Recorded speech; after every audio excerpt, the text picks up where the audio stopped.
It is good to be powered by World Sports Betting. It is goodtimes.co.za. Brand new season. Congratulations, Stellenbosch. Congratulations, Orlando Pirates in the MTN 8. The Betway Premiership will start next month as well. The most important discussion, of course, is about who will win the league. Who will be part of your top three. On the comment section, you can let us know who you think is going to win the league and who you think will be part of the top three. Who wins the league goes to the Champions League. Who's number two, a runner-up, goes to the Champions League as well. Number three goes to the Confederations Cup, and whoever wins the Nedbank Cup, if it's not the same person as number three, they go to the Confederations Cup as well. So, Lindo, thank you very much for joining us again. Good reaction from people with your videos over the weekend. Thank you for joining us again. Thank you very much. Thank you for calling me again. I really appreciate the support. Well, you're going to be part of the family. You and Bobo are going to be part of the family, so it's not calling you again. Yeah. But to be honest with you, I'm really grateful. I didn't have time to go to the comments, but I saw the reaction from the people. Do you care about what people think about you? No. Okay, that's great. That's a great attitude. You shouldn't care about what people think about you. To be honest with you, nah. Okay. You know? Yeah. Betway Premiership. Before we get to your top three, your feeling about how it will end. Usually, Sundowns has won it 7 times in a row. Yeah. Maybe the closest that anyone got was when Manuel Kambala broke the hearts of Kaizer Chiefs fans in 2020. Of course, that's why then there's a complaint, Yoguti, it's not competitive, it's a farmers league. What do you think about this season? Do we think it will end at the end of the season, on the last day? What kind of league season are we going to see? To be honest with you, Nkulego, let's give credit to Sundowns and their performance culture. We've got an incredible technical director. You agree with him? Because, there was a lot of accusations about whether it's him who's in charge or did the coach leave because of him? Yeah, no, normally the lifespan of a coach anyway, it's 12 to 14 months. So this technical director model is a new model in football where club owners want their investment to be protected by people that understand the dynamics of football, handling finances, building a performance culture, ensuring that they recruit amongst the right technical people in their So staff. the coach's job becomes redundant. He's just a trainer. He trains human beings instead of recruiting a team in his own image. The responsibility of the coach is always making sure he's handling the training sessions. He's responsible for well, that means he's a trainer. Yeah, but also he's responsible for being there at 3 o'clock, deploying tactics to win football games. So their main responsibility is to win football games. He is a trainer. He's a babysitter of an expensively assembled squad. But that's not what we're talking about. Yeah, You're a coach. You're supposed to be defending coaches, actually. Because coaches don't really like this technical directors. I don't like the model myself, but I also understand with bigger clubs. Well, Pep Guardiola has his friends, the Chicky Begiristain and Ferran Soriano, I think, at Man City. Those people are his friends, even though the other one is a technical and the head coach is responsible for bringing the technical director. Yeah, that's what I'm saying. That's how it should work. It shouldn't be that you give me a bunch of human beings I didn't want in the first place, and then I get fired before you, for example. Because at what point do we fire the technical director, for example? I think that's a big question that people are asking on social media. How do we hold them responsible, actually? Absolutely. Let's look at, we'll forget about how the season will unfold because of time and people watching with data. Your number 3 this season, who would you put in as a team that will finish 3rd in the Betway Premiership? I actually, after the loss of Ukanyisile Mayo, I actually thought of Cape Town City, to be honest with you. I'm looking at players like Abo Domingo. I'm looking at the very experienced Lorenzo Godin, Keys at the back there. You're looking at players like Abo Makaringe, Kamukelo Mkojo, the younger boys, Abu Jaden Rhodes, and all of those things. Khudaman. You can count a lot of players. Abu Kaka, Kaka Sefuma, you know what I mean? So they've got an incredible squad. And also, Nkulego, one of the things is Eric Tinkler has had it smooth for me. I think it deserves to be scrutinized this season. But I think he lost to Mayo, even though there was 15 goals there. I felt that they could spread the goals around. But I think the one team that I watched yesterday, and I was very, very impressed. They've got depth. They've got speed up front. I like a team that attacks the last line. They play very counter-attacking football, very good on the ball. They've got an incredible midfielder, Unduli in midfield. Sitle Nduli, he got man of the match yesterday. Man of the match, He's good. You know, Jaden Rose is coming to the party. He's now joining. Jaden Adams, I mean to say, is coming into the party. They've got a player like Mujela, Sanele Pans, who's competing, not Devin Titus, no Reynas. And then Kulex, by the way, I was very impressed. You know, there's one player in the PSL that I never really got to watch properly, but I gave myself enough time to watch, which is Ikam Reynas. I'm very impressed by Ikam Reynas. He's got the ability to play short. He's got the ability to play long. He's very good in the first touch. He's got an incredible first touch. Play. If you check a goal, Pasadena, where yes. Incredible football. I look at Stellenbosch and I think Steve Barker has been with his technical team for more than 8 years now, if I'm not mistaken. You look at the squad of players. I think the only player they lost is who did they lose, Ganj? Well, they might lose. Besides the one that they've lost, whoever it is, we'll get to that. But they might still lose Van Rooyen. They might still lose Jaden Adams. They might still lose Fawaz Basadin. Yeah. So that's a concern do you think, well, maybe make a prediction. Do you think they will be able to keep Van Rooyen, Dino Van Rooyen on the right wing back? They didn't play him from the start. Basadin scored as well. He's linked. Van Rooyen linked with Pirates. Basadin linked with Chiefs. Jaden Adams linked with Sundowns. Do you think they'll be able to keep all of those players? I think they'll keep Pasadena because the case Chiefs just introduced Ubongani Sam. I think the one that I'm worried about is Van Rooyen. I think he might make a move to Orlando Pirates because I'm looking at the profile of Cesar and more especially in the final third in the assist zone, lack of quality there. They need a player like Van Rooyen. So I think Van Rooyen might leave. I'm not sure with regards to the young boy in midfield, Jaden Adams. There's a number 8 free, Sundowns.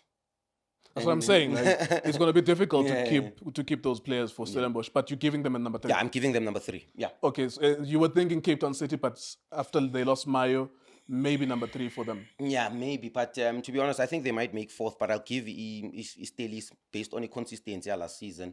The same technical team, they kept the very same squad, and the Bapifile and Usanele Pans. Remember, one of the reasons why he was nominated for midfielder of the season is because he created the most chances in the league last season. So you can tell in a very poor team. Yeah, so you can tell that they do their work in terms of the people behind the scenes, the people that are analysts and the recruitment team. They do structure those they do have strategies to help them make better signings in terms of how they want to play in terms of For sure. You look at the signing like Mujela. Mujela, he fits the profile of a player that they have. Yeah, let's look at number 2. Number 2, I'm going to give it to Orlando Pirates, and for me this season. Jorge Rivero, if he doesn't win the league, he should leave Orlando Pirates. He should be released. If he's 20 points behind the Sundowns, for me, he should be. For me, Pirates, a successful season. So let's rephrase that. Okay. You are saying, because last year he lost the league by over 20 points. Yeah. He's not the only one who lost the league, actually. Everyone else under him also lost the league. Yeah. But he was the closest, even though he was so far. Yeah. 20 points. The previous year, it was 16 points against Mamelodi Sundowns, which is Orlando Pirates. You're saying if that gap is still 20 points, he should lose his job? Or are you saying if he doesn't win the league at all, he must leave Orlando Pirates? I'm saying if the gap is even 15 points or even 10 points, for me, he didn't have a successful season. Because so for that's me, not a showing of improvement? Yeah, for me, progression for Pirates is really competing the Sundowns, pound for pound. For me, that's progression. He's had 3 seasons. I'm a football coach. I'm a development coach. I know how difficult it is to build teams. That's why I give him so much credit. I give Rivero so much credit because he's also believed in so many young players in this country. He's given Umbata an opportunity. He's given Sesan an opportunity.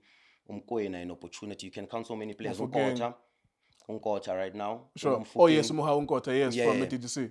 That's what I like about him. He likes a team that plays with energy. I think even with the Mamelodi Sundowns, we're going to play almost similar to Pirates with 2 midfielders, 3 attacking players and a striker, So I look at that team. He built a very strong team for himself, a ball-orientated team with Usesan and Ondai at the back.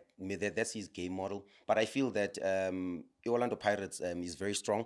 I said this to you yesterday. I said they've got one of the best squads in the league. Well, they always have the second best squad in the league. You were pushing it and saying that it actually is almost the best squad in the league. It looks like the profile of players they have for me. Sundowns has the best team in the league.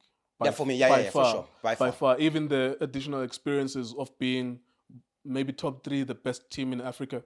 Because you can have so pound for pound, you can have left backs with similar profiles and right backs with similar profiles. What separates the one from the other is the fact that they have better experiences. They play World Cups, Club World Cup, they play Champions League. Because the other one, they can have similar qualities, but the one who's exposed to more difficult things and achieves better things is the one who's better. Because for sure. That's why they're able to stimulate and boost a national team. Why Orlando Pirates at 2 again?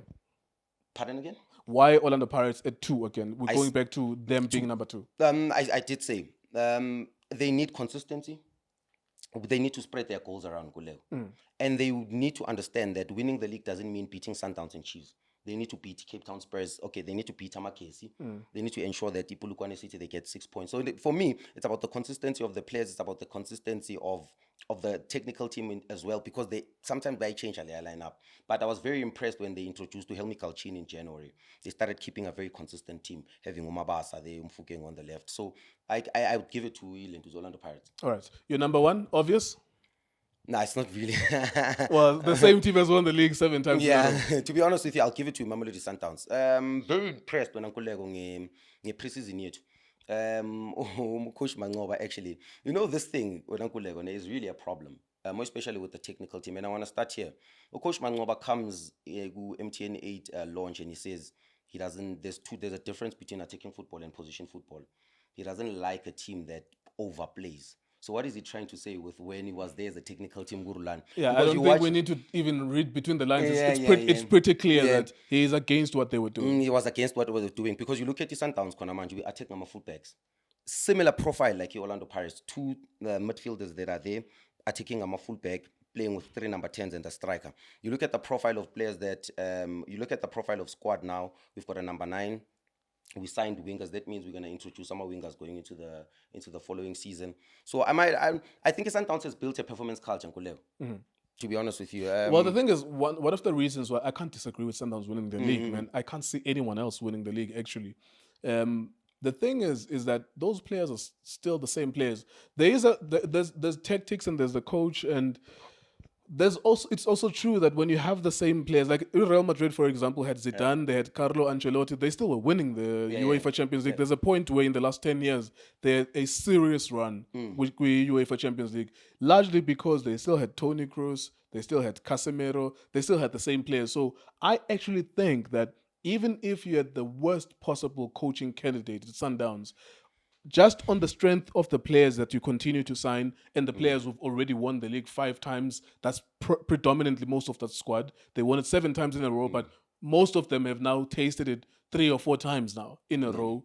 That on the strength of those players alone, you would still win the league, even with a mistake that you would have made with a coach. Mangoba, of course, is like continuity because he's been there for a very long time, Coach Mangoba. But even if you had a poor coach who knows nothing about football, on the strength of the players that Sundowns have, I would still give them. I don't see anyone else better than them in terms of players. Yeah, we've got international players, Mamelodi Sundowns, seasoned players. You've got a player like Marcelo Allende, in my opinion, not to disrespect Umshisho, but for me, he's the best player in the league overall. You look at a player like Uribero Lucas, incredible attacking player, can kick both left and right. Petty balance in Yaweni. He's got the vision as well, he pass. You look at Matthews, he was coming all right pre-season.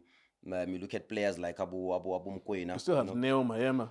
Billy, very important player for us. You still have Umkuli players. One of my favorite players, Mamelodi Sundowns. You look at a player. I'm so happy that we managed to keep Rivaldo Kutse. Very, very important player for us. Very important. So for me, I look at that squad and I think to myself, we never released any player. We brought in top quality players and young players. I'm looking at the profile of the squad. We signed Ukodi Sang. We signed to Sales.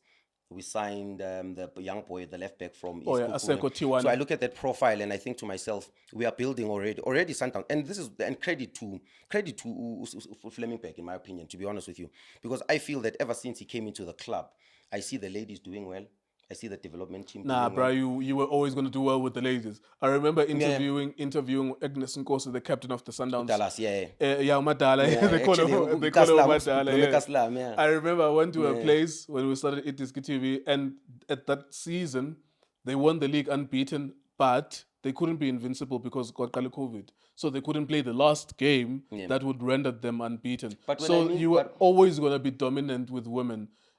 I'm more into complimenting Utina Swankambuli with UWC, Yeah. who pushes Sundowns every season because she has lesser resources. But I get what you're saying, that the overall picture of the team. Because you look at even the profile of younger players that we're bringing in, there's a lot of work that goes in. You can see that there's strategies and systems that are implemented in Kuleo for the succession plan. There's a succession plan. Even with the introduction of Fohloza, I look at the signing of Fohloza and I think to myself, there's a succession plan here. Meaning future coach? He's probably, that's the plan in Mamelodi Sundowns. Whether or not he deserves it?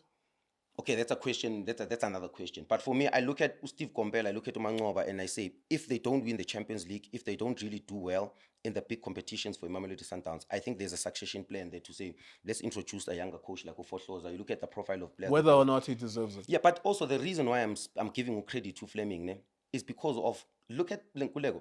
Credit to him, because you look at all these structures in Mamelodi Sundowns. Like I'm telling you, even with the analyst, Abu Sbuda Bahambil, look at Abu Tinashe, we brought in Abu Tinashe.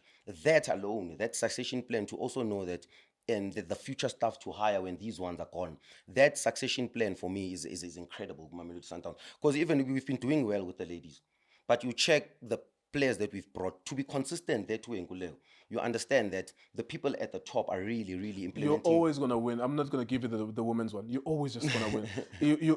Everyone was doing well, whether it's Bambanani Mbane was doing well. Anyone who's doing well at UWC, if she's doing well at UWC, you can sign her. Like, you're always just going to be doing well. Yes, that's credit to your recruitment, but it also means that whatever they're not getting at UWC, they can get it with you at Mamelodi Sundowns. So with the women's team, you are supposed to win the league, and you're actually supposed to win the Champions League. And that's great, actually, to continuously win the Champions League. But anyways, a quick recap. Your number 3 was? Stellenbosch. Stellenbosch, and number 2? Orlando Pirates. Number 1? Mamelodi Sundowns. Thank you very much, Lindo Pep. Thank you very much. Thank you very much to everyone who's watching. It is iDiskiTV, it is Times, World Sports Betting. Thank you for watching us.